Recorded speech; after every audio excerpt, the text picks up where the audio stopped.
Hi friends. मैं राजेश तिवारी और ये बायो इनऑर्गेनिक से रिलेटेड मेरी चौथी वीडियो है। इसमें मैं एमसीक्यू के बारे में कुछ डिस्कस कर रहा हूँ आपसे, जो लास्ट ईयर्स में सीएसआईआर नेट एग्ज़ाम में जो बायो इनऑर्गेनिक से क्वेश्चंस पूछे गए हैं, वही पर्टिकुलर टॉपिक से जो क्वेश्चंस पूछे जा रहे हैं वही मैंने यहाँ पर कलेक्ट किया हुआ है आप लोगों के लिए। तो आइए इसे देखते हैं, क्वेश्चंस को सॉल्व करने की कोशिश करते हैं। एमसीक्यूज हैं ये, जो पिछले सालों में पूछे जा चुके हैं।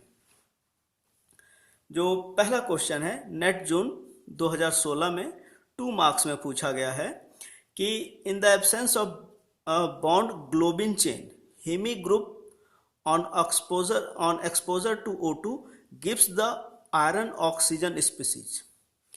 ये कहने का मतलब यहाँ पर यह है कि अगर ऑक्सीजन की रिएक्शंस आयरन के साथ कराई जाए तो इसमें से कौन सी स्पीसीज बन रही है। ठीक है, ये 4 दिए हुए हैं, चारों में से कौन सा बन रहा है। तो ये तो बनता ही नहीं है, कंफर्म है, ऑक्सीजन नेगेटिव, 4th स्टेज में भी नहीं जाता, 3rd बचता ये की है। लेकिन ये किस तरह से बनता है, तो इसको हम यहाँ से समझते हैं कि फॉर्मेशन ऑफ हेमेटिन देखते हैं। इसमें यहाँ पर क्या हो रहा है, अगर आप यहाँ पर देखें कि बाइंडिंग ऑफ O2 मॉलिक्यूल, यही चीज़ यहाँ पर भी बोला गया है। In the absence of bond globin chain, heme group on exposure to O2। अगर हीमोग्लोबिन को in absence of globin chain के प्रेजेंस में अगर हेमा ग्रुप को O2 के साथ रिएक्शन कराया जाए तो आयरन ऑक्सीजन स्पीसीज कौन सी बनेगी। तो उसके लिए देखिए यहाँ पर ये बना हुआ है कि पहला क्या है, आयरन के साथ ऑक्सीजन मॉलिक्यूल इन्वॉल्व होता है, उसके बाद ये कंपाउंड बना। फिर सेकेंड स्टेप में क्या होता है, अटैचमेंट ऑफ अगेन आयरन, उसमें ये बना, इसको कहते हैं परऑक्सो कंपाउंड। थर्ड स्टेप में क्या होता है, cleavage of peroxo complex into 2 ferryl complex. देखिए 2 फेराइल कॉम्प्लेक्स में कन्वर्जन हुआ, यहाँ पे 2Fe 4th स्टेज और ये 4। तो ये क्या है यहाँ पर, ये कि 2Fe4 ये एक इंटरमीडिएट स्टेज है। ठीक है, ये इंटरमीडिएट स्टेज है और ये यहाँ पर बना हुआ है परऑक्सो कंपाउंड। ये आपका बना एक परऑक्सो कंपाउंड बना। ठीक, ये दोनों के दोनों अभी इंटरमीडिएट स्टेज में, फाइनल नहीं है। फाइनल कहाँ पे हो रहा है, फाइनल जाके 4th स्टेप में हो रहा है। Ferryl complex combined with another hemi group and forms iron 3rd oxygen, iron 3rd oxygen, यानी म्यू ऑक्सो डाइमर हेमेटिन ग्रुप। तो हमारा आंसर क्या हुआ, iron 3rd oxygen, iron 3rd। This is the mu oxo dimer. ये आपका बना, mu मतलब bridge के लिए इंडिकेट किया गया है, ऑक्सीजन यहाँ पे एज अ ब्रिज की तरफ से काम कर रहा है, म्यू ऑक्सो। ठीक, तो ये हमारा हुआ पहला क्वेश्चन। दूसरा क्वेश्चन क्या है, दूसरे क्वेश्चन में ये कहा जा रहा है कि Fe2+ and porphyrin fails to exhibit reversible oxygen transport and cannot differentiate CO from O2. However, the hemoglobin is free from both this pit falls among the following correct set of statement. यहाँ पे अगर इसको मैं ऐसे कहूँ कि इस question में ये कहा जा रहा है कि हीमोग्लोबिन क्या करता है कि कार्बन डाइऑक्साइड ऑक्सीजन में डिफ्रेंशिएट कर लेता है, लेकिन पोरफायरिन नहीं कर पाता।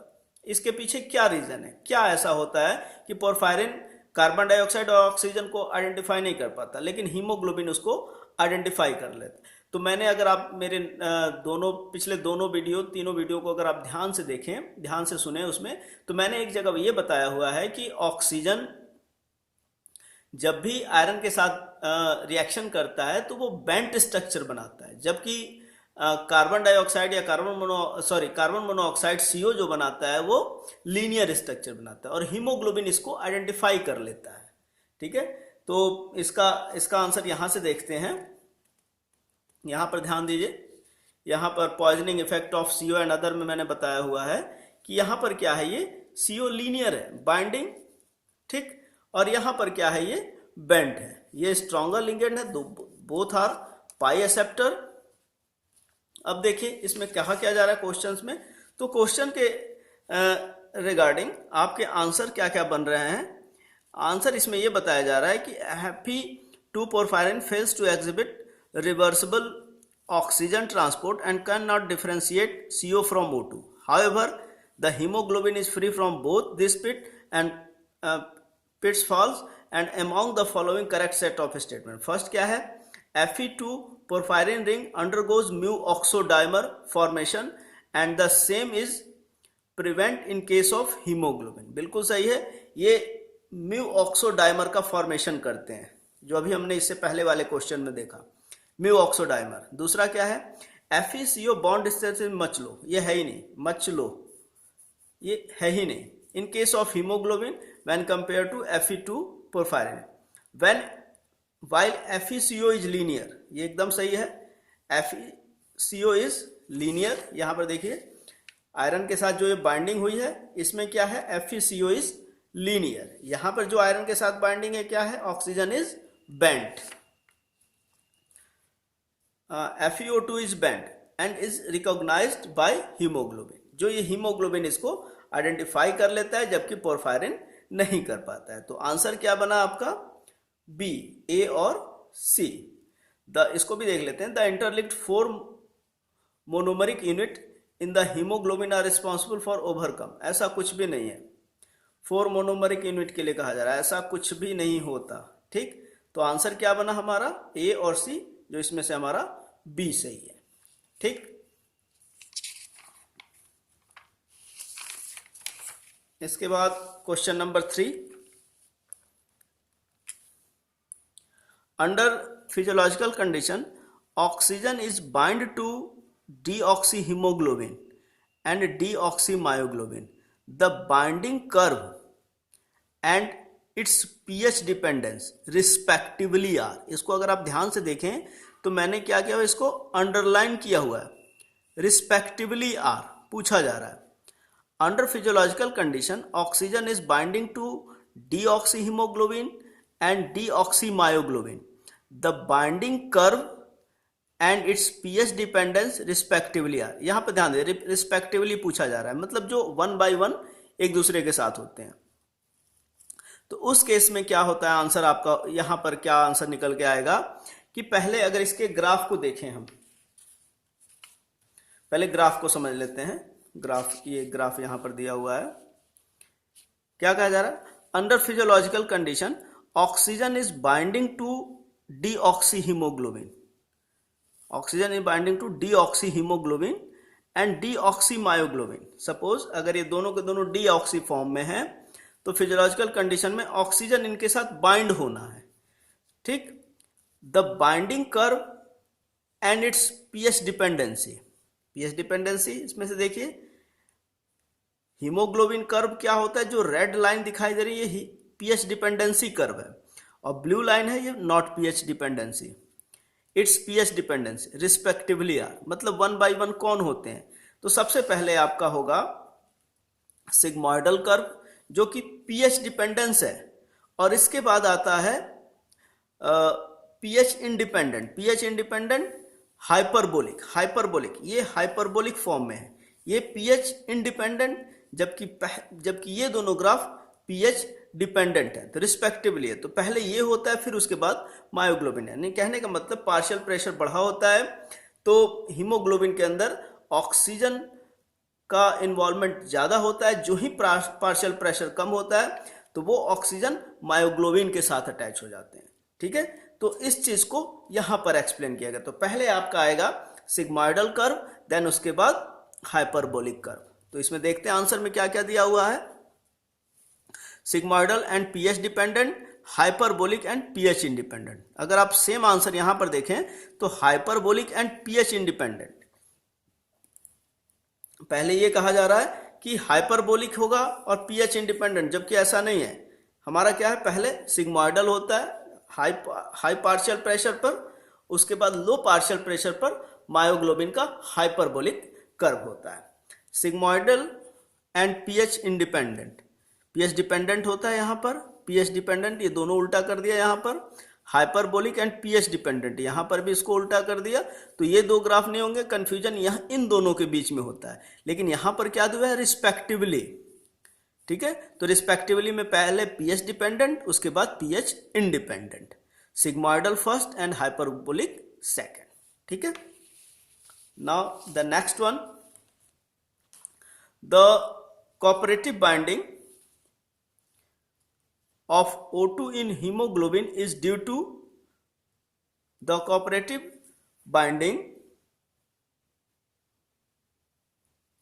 of O2 in hemoglobin is due to decrease in size of iron followed by change in protein conformation, and increase in size of iron followed by change in protein conformation, a decrease in size of iron that is not accompanied by the protein conformation change, an increase in size of iron that is not accompanied by protein conformation changes। तो इसमें से ये कहा जा रहा है the cooperative binding of O2 in haemoglobin is due to, यानी oxygen की बाइंडिंग हीमोग्लोबिन से क्यों होती है। क्वेश्चन सिंपल सा क्वेश्चन ये है कि ऑक्सीजन की जो बाइंडिंग हो रही है वो हीमोग्लोबिन के साथ क्यों हो रही है। तो उसका आंसर आपको यहां से मिलेगा। इस चीज को पहले थोड़ा सा हम समझ लेते हैं। यहां पर देखिए, ये है डीऑक्सी हीमोग्लोबिन और ये क्या है, ऑक्सी हीमोग्लोबिन। दोनों में फर्क देखिए, दोनों के स्ट्रक्चर में। यहां पर स्ट्रक्चर में क्या है, ये डोम शेप स्ट्रक्चर बना हुआ है। डोम शेप स्ट्रक्चर मतलब डिस्टेंस यहां पर इनकी नाइट्रोजन और ये आयरन के केस में डिस्टेंस ज्यादा है, वाइल ऑक्सीजनेटेड के केस में क्या हो गया कि आयरन अपने फिट पोजीशन पर आ गया। ऊपर आपका क्या कहते हैं, फिफ्थ पोजीशन पर जो भी हिस्टीडीन ग्रुप, जो भी चाहे प्रोटीन ग्रुप जो लगे होते हैं, उसके नीचे क्या है, ऑक्सीजन है, ये बेंट फॉर्म में है, ठीक है। अगर इन दोनों की आप डिस्टेंस देखें तो पहले कितना था, 282 पिकोमीटर, यहां पर क्या रहेगा अब ये 197 पिकोमीटर। तो ऑक्सीजनेटेड के केस में क्या होता है कि ये डिस्टेंस कम हो जाती है, ठीक है। जो ही ये डिस्टेंस कम होती है, ऑक्सीजन मॉलिक्यूल उसके साथ रिएक्ट कर जाता है आयरन के साथ। क्यों, इसके पीछे भी रीजन है कि आयरन का T2G और Eg ऑर्बिटल, तो Eg ऑर्बिटल का एक d इलेक्ट्रॉन होता है जो इन नाइट्रोजन के लोन पेयर के साथ रिपल्सन जनरेट करता है। इस रिपल्सन की वजह से ये साइज बढ़ जाता है। लेकिन जो ही ऑक्सीजन आता है, इनके D1 इलेक्ट्रॉन इम्पटी हो जाता है। ये क्या कर देता है कि ये पेयरिंग को फोर्स कर देता है। जब पेयरिंग को फोर्स कर देता है तो Eg ऑर्बिटल ये दोनों खाली हो जाते हैं। जब ये दोनों खाली हो जाते हैं, दोनों के दोनों इलेक्ट्रॉन इसमें आ जाते हैं, तो ये जब अप्रोच करता है ऑन द एक्सिस नाइट्रोजन को, तो इलेक्ट्रॉन होते ही नहीं, तो रिपल्सन होता है नहीं। जब रिपल्सन नहीं होता है तो ये क्या कहते हैं कि आकर के आसानी से इसके साथ ऑक्सीजन बाइंड कर जाता है। अब देखिए क्वेश्चंस देखते हैं क्या है। क्वेश्चन में पूछ रहा है the cooperative binding of O2 in haemoglobin is due to decrease in size of iron followed by change in protein conformation, ठीक है। And increase in size of iron followed by change in, increase size तो होता ही नहीं क्योंकि size कम हो जाता है। A decrease in size of iron that is not accompanied by protein conformation होती है, ये भी नहीं होगा। And increase in size of iron that is not accompanied by protein conformation change, ये भी नहीं होगा। तो आपका सिंपल आंसर ये होगा decrease in size of iron followed by change in protein conformation. Protein का कन्फर्मेशन भी चेंज होता है और आयरन की वजह से साइज भी ये कम हो जाता है। साइज क्यों कम होता है, क्योंकि इनके बीच में डी इलेक्ट्रॉन और नाइट्रोजन के लोन पेयर इलेक्ट्रॉन के बीच में रिपल्सन खत्म हो जाता है, ठीक है। Next, at pH 7.2 and 10 torr oxygen partial pressure the existent of O2 binding is, किसके साथ होगा। इसके लिए फिर से ग्राफ उठाते हैं। ग्राफ में देखिए क्या पूछा जा रहा है क्वेश्चन। एट pH 7.2, यहाँ पे pH 7.6 है, इसके इधर 7.2, सॉरी इधर 7.2, ठीक।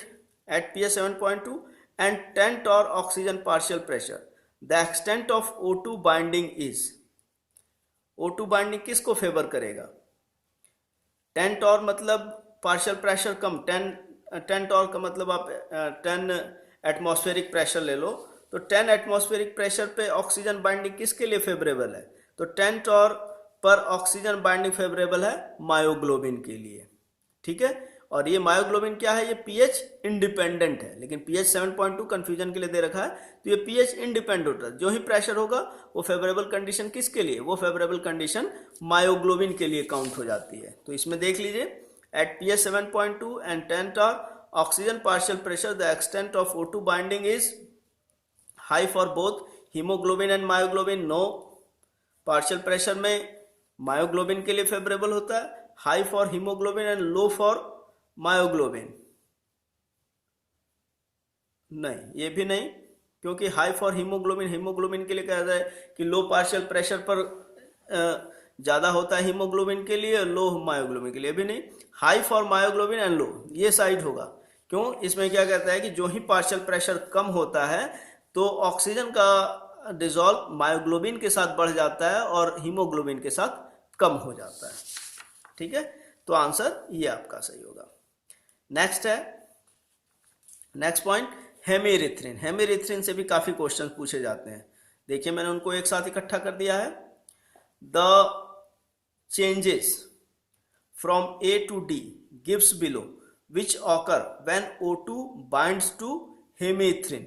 हेमिरिथ्रिन उठा लेते हैं, हेमिरिथ्रिन का देख लेते हैं। अब देखिए हेमिरिथ्रिन मेरे पास है इसका नोट्स, अब इसमें पूछ देख लेते हैं क्या क्या कहा जा रहा है। 1 आयरन एटम is ऑक्सीजनेटेड, गलत। Both iron atom are oxidise, एकदम सही। O2 binds to 1 iron atom and is allow hydrogen bonding। O2 bind to 1 iron atom and is allowed to hydrogen, बिल्कुल सही। O2 binds to both iron, गलत। अब देखिए इसको मैं प्रूफ कर दे रहा हूं किस तरह से। ये है हेमिरिथ्रिन का स्ट्रक्चर, ठीक है।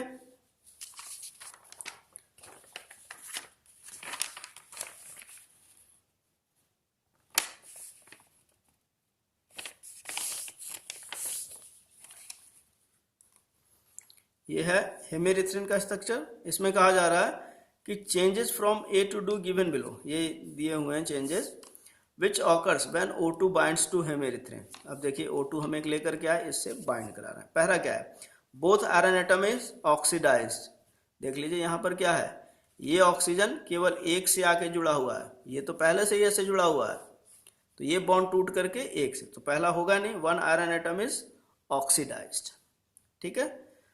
Both iron atoms are oxidised, both iron atom, ये दोनों के दोनों एक साथ ऑक्सीडाइज्ड हो जाते हैं, ठीक। ये दोनों एक से साथ अटैच हैं जिसकी वजह से ये ऑक्सीडाइज हो जाते हैं। O2 binds to 1 iron atom is also hydrogen bonded. यहाँ पे देखिए ये O2 के साथ ये हाइड्रोजन बॉन्ड, जबकि इसमें ऐसा कुछ भी नहीं है, तो ये hydrogen bond. O2 binds to both the iron atom and is also hydrogen. यहाँ पे कह रहा है कि O2 ये दोनों हाइड्रोजन, दोनों आयरन के साथ, जबकि ऐसा नहीं, केवल एक ही के साथ बाइंड हो रहा है, ठीक है। तो आंसर हमारा हुआ यहाँ पर बी और C, both iron atom are oxidise. इसका, इस ऑक्सीजन का इफेक्ट दोनों आयरन एटम पर पड़ता है, ठीक।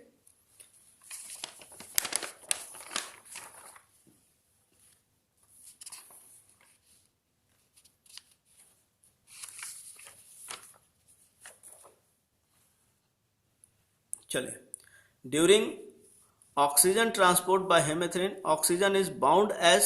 अब देखो यहां पर क्वेश्चन फिर वही आ गया, O2 to 1 Fe3 ion only. नहीं, ये दोनों के साथ बाइंड होता है, मतलब दोनों के साथ ये अटैचमेंट दिखाता है। यहाँ से ये H के साथ इस तरह से हाइड्रोजन बॉन्डिंग बनाते हुए ये दोनों के साथ अटैच है। तो यहाँ पर क्या है, during oxygen transport of hemerythrin oxygen is bound as O2 to 1 Fe3 ion only, गलत है। दूसरा HO2 to 1 Fe3 ओनली, केवल एक ही के साथ अटैच है यहां पर, ठीक।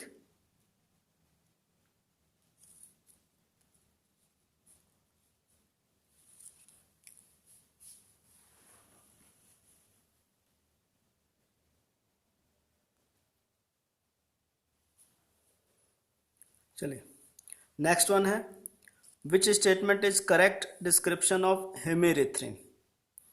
हेमेरिथ्रिन के लिए करेक्ट स्टेटमेंट क्या है देख लेते हैं इसमें से। A haem protein will be Fe centre at the active site, ठीक। और non Hemy protein containing 2 Fe centre at the active site, और non Hemy protein with 1 Fe center at the active site, a copper protein with Cu center at the active site। Copper protein तो है ही नहीं। Hemerythrin के case में a heme protein will be 1 Fe center at the active site।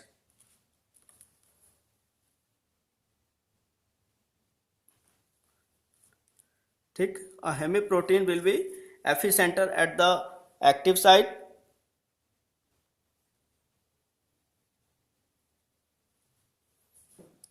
ठीक है, अगर आप इसमें चेक करें इसको, इसमें बोला जा रहा a haem protein will be 1 Fe centre at, ऐसा कुछ भी नहीं है। आप यहाँ पे ध्यान से देखिए इसको, हेमेरिथ्रिन के केस में 2 Fe सेंटर हैं, ठीक है।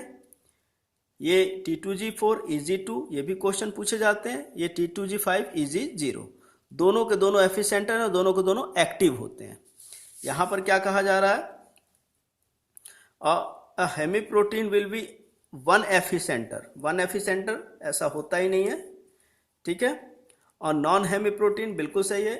हेमेरिथ्रिन क्या कहते हैं, नॉन हेमी प्रोटीन है कंटेनिंग 2 Fe सेंटर, 2 आयरन वाले सेंटर होते हैं। देख लीजिए इसमें 2 आयरन सेंटर है यहाँ पर, और ये नॉन हेमी प्रोटीन भी है, ठीक है। ये 2 आयरन सेंटर एक्टिव सेंटर, ठीक है।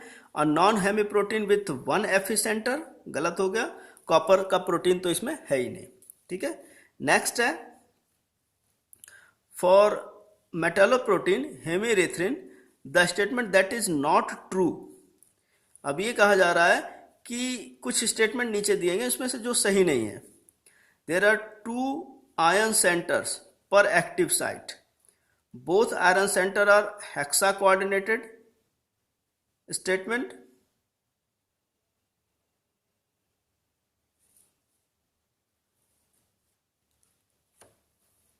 There are 2 ion centers per active site, ठीक है। देखिए इस केस में क्या कहा जा रहा है, for the metalloprotein hemerythrin the statement that is not true. अगर आप इस क्वेश्चन को ध्यान से पढ़ें तो आपको इन्हीं में से इसका आंसर मिल जाएगा, इसमें कहीं कोई प्रॉब्लम नहीं। फर्स्ट क्या कहा जा रहा है, देर आर 2 सेंटर पर active site. There are 2 centres, देख लीजिए पहला स्टेटमेंट हमारा सही हो रहा है कि नहीं। पहले स्टेटमेंट में कहा जा रहा है कि there are 2 ion centre, 2 ion centre हैं यहाँ पर हमारे, 2 आयन सेंटर पर एक्टिव साइट। एक्टिव साइट में 2 के 2 आयरन सेंटर है। Both iron centre are hexa coordinated, जो कि ये नहीं होता, ये दोनों के दोनों हेक्सा कोऑर्डिनेटेड नहीं होते, ठीक है। कैसे नहीं होते, अभी इसको प्रूफ कर लेंगे। ऐसी स्टेज आती है कि एक पेंटा कोऑर्डिनेटेड हो जाता है और एक हेक्सा कोऑर्डिनेटेड, लेकिन ये दोनों के लिए एक ही केस में कहा जा रहा है। 1 आयरन इज हेक्सा कोऑर्डिनेटेड, देखिए बी के बाद सी क्या कह रहा है, 1 iron is hexa coordinated while other is penta coordinated in the active site. It is found in marine invertebrate, जो कि ये सही है, ये सही है, और ये हमारा ऊपर वाला सही है। गलत क्या है, both iron centre are hexa coordinate. One time में ऐसी स्टेज भी आती है कि एक आयरन पेंटा कोऑर्डिनेटेड हो जाता है और एक हमारा हेक्सा कोऑर्डिनेटेड होता है। तो जो हमारा इस बी स्टेटमेंट को गलत प्रूव करता है कि both iron centre are hexa coordinated in the active state, ठीक है। तो ये हमारा यहां पर गलत है, ठीक। नेक्स्ट क्वेश्चन है कि hemerythrin belongs to the group of, देख लीजिए हेमेरिथ्रिन शुरुआत में हमने लिखा हुआ है यहां पर, मोलर मास दिसना, active site iron, function transfer of O2 and marine invertebrate. It is non Hemy iron containing protein, non Hemy iron containing protein, याद कर लीजिए non Hemy iron containing protein में क्या आता है, हेमीरिथ्रिन। तो यहां पर क्या कहा जा रहा है, it is found in marine invertebrate, hemerythrin belongs to the group non Hemy iron protein. By nuclear copper तो है ही नहीं, हेमी आयरन प्रोटीन, ये हेमी के लिए बात की जा रही है, non haem non iron protein, जबकि ऐसा नहीं है। ये क्या है? नॉन हेमी आयरन प्रोटीन है ये। ठीक, नेक्स्ट हमारा टॉपिक है हेमोसाइनिन। हेमोसाइनिन क्या होते हैं? अब देख लीजिए, हेमोसाइनिन के केस में क्या पहला question, deoxy haemocyanins. Deoxy haemocyanin, haemocyanin देखते हैं पहले हेमोसाइनिन का स्ट्रक्चर। ये रहा, यहाँ पर दो ये हेमोसाइनिन है। First before the reaction of oxygen and second after the reaction of oxygen. ये डीऑक्सी फॉर्म, ये ऑक्सी फॉर्म। डीऑक्सी फॉर्म क्या है? Cu1+ and colourless. यहाँ पे क्या है? Cu2+ and blue due to bridging of O2 and Cu due to LMCT। तो आप यहाँ पे ध्यान रखेंगे, क्वेश्चन क्या पूछा है D10 स्टेज में, डायमैग्नेटिक इन नेचर। क्वेश्चन क्या पूछ रहा है? Deoxy haemocyanins. Deoxy haemocyanins, deoxy ये वाले क्या है? कलरलेस है। यहाँ पर क्या है? हेमी प्रोटीन इज पैरामैग्नेटिक, जो कि नहीं है, कलरलेस एंड डायमैग्नेटिक। पहला आंसर हमको यहाँ से मिल गया कि ये हेमोसाइनिन प्रोटीन कलरलेस होता है और ये डायमैग्नेटिक इन नेचर होता है। ठीक है। हेमोसाइनिन कंटेन, अब पूछा जा रहा है कि hemocyanin contain a die nuclear copper core and bind dioxygen in cuprous state. जबकि ये क्यूप्रस तो यहाँ पर हो गया, ये आपका होता है cupric state. Di centre and cupric state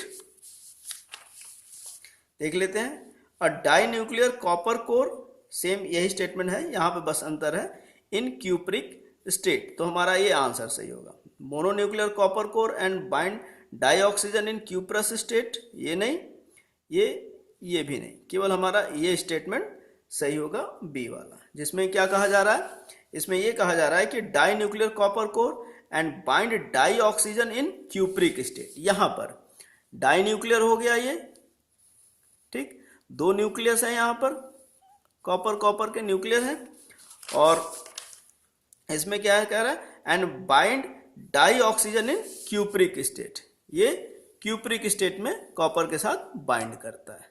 ठीक, नेक्स्ट क्वेश्चन।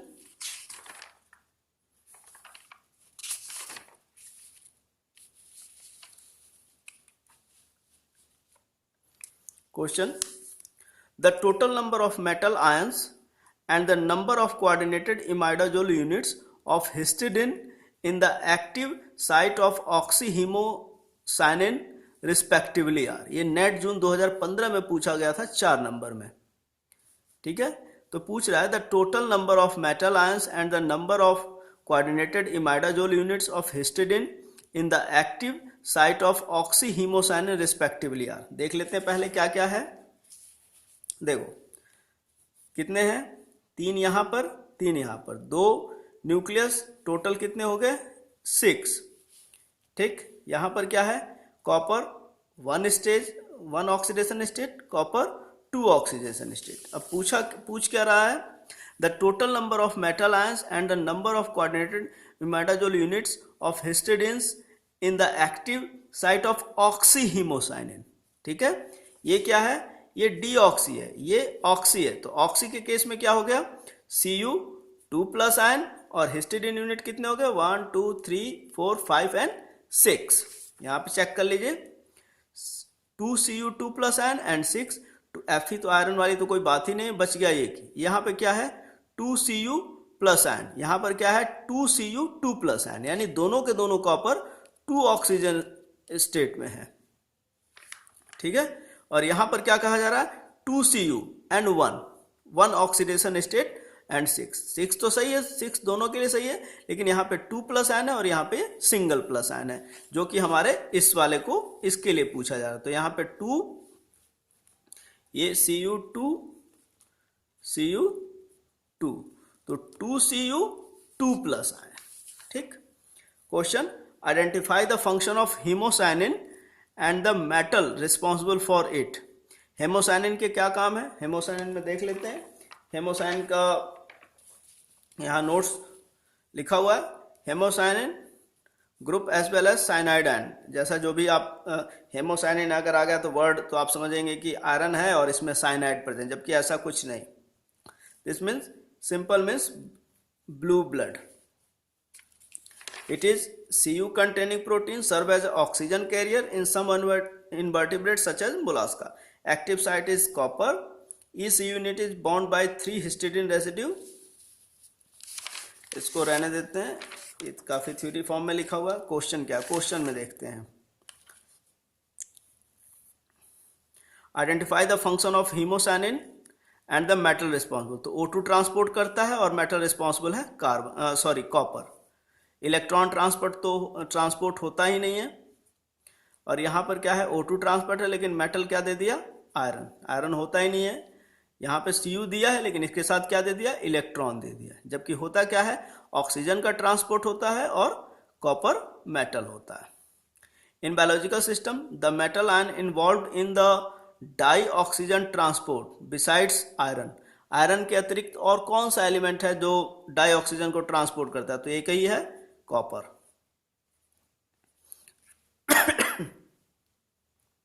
नेक्स्ट, इस क्वेश्चन को आप ऊपर देख चुके हैं, ठीक है। Next, the ligand system present in vitamin B12 is porphyrin, corrin, phthalocyanine and crown ether. पूछा जा रहा है, नेट जून 2011 में पूछा हुआ है क्वेश्चन कि B12 विटामिन में कौन सा सिस्टम प्रेजेंट होता है, द लिगेंड सिस्टम कौन सा प्रेजेंट है, तो ये कोरिन रिंग प्रेजेंट होता है। जैसे पोरफायरिन रिंग है वैसे ही कोरिन रिंग होती है। कोरिन रिंग के बारे में थोड़ा सा देख लेते हैं।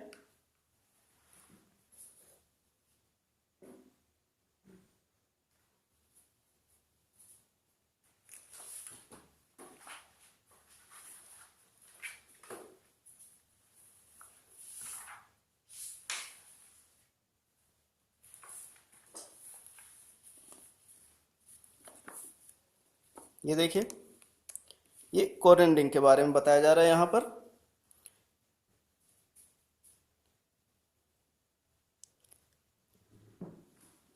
कोरिन रिंग, ये कोरिन रिंग, इस केस में क्या होता है कि ये 3 नाइट्रोजन, ठीक है, ये 3 नाइट्रोजन अपने बॉन्ड को कंप्लीट करते हैं, जबकि पोरफायरिन रिंग में क्या होता है, 2 नाइट्रोजन होते हैं और 2 नाइट्रोजन जिनके साथ हाइड्रोजन अटैच होता है, बाकी 2 नाइट्रोजन क्या होते हैं, अपने लोन पेयर्स लेकर आते हैं। यहाँ पर क्या है, यहाँ पे 3 नाइट्रोजन के लोन पेयर्स हैं और 1 नाइट्रोजन के साथ हाइड्रोजन अटैचमेंट होता है जो कोबाल्ट के साथ आकर के अटैच हो जाते हैं। तो इस रिंग को कहते हैं कोरिन रिंग। और एक यहाँ पर एक चीज और है, यहाँ पर कोई CH